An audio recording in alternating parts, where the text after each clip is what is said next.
so they will go on to continue to thrive in this thing that we called life. And the people that are behind this or underneath this invisible line,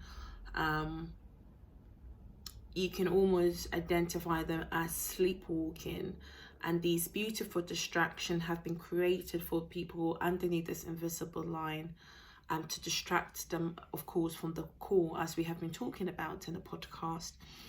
And it's to make them think that they're self-actualizing when they're not self-actualizing, because they're not connected to the source. And these beautiful distractions are also created to ensure that the people that are underneath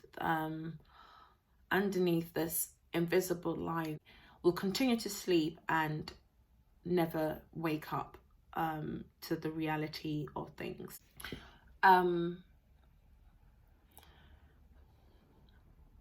Yeah, so they are beautiful because it's easy to stay in our comfort zone. It's easy to stay below that line. It's easy to be content with the status quo. Some of us will not even dare to challenge the status quo, let alone lift our head above that invisible line to see that there are information to be attained. There is a life, I should say, beyond that invisible line. I mean, let's get real here as well, because sometimes it can be daunting, obviously, to challenge the status quo, especially when you've lived with it for so long. So it's easy to say, oh, you know, it's not my time, or I can't be bothered, it's too much effort. So I will continue to sleepwalk, and in hope that somebody from this generation or the next generation would get up and challenge the status quo.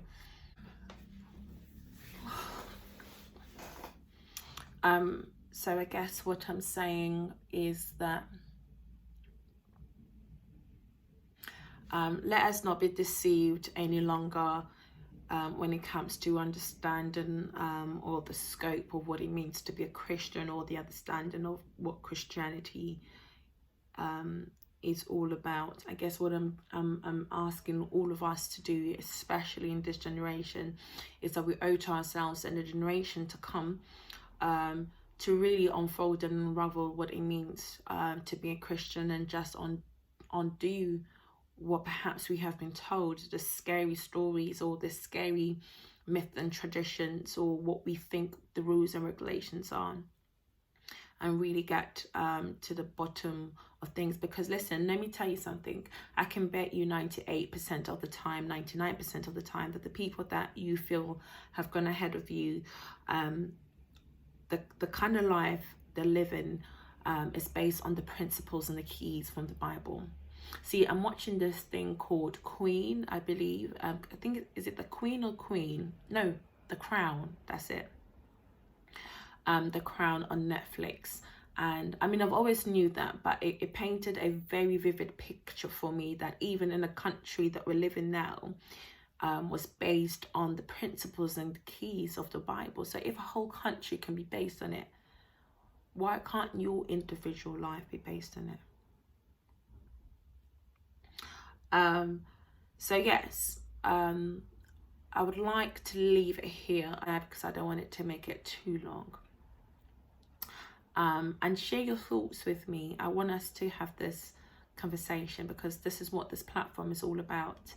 The conversation that we have perhaps behind the scenes, we're bringing it to the front end of things so that all may hear, all may learn, all may be educated by it. And also that person or that individual that may not have that person in their life to have these honest, genuine conversation with, we can all have them here.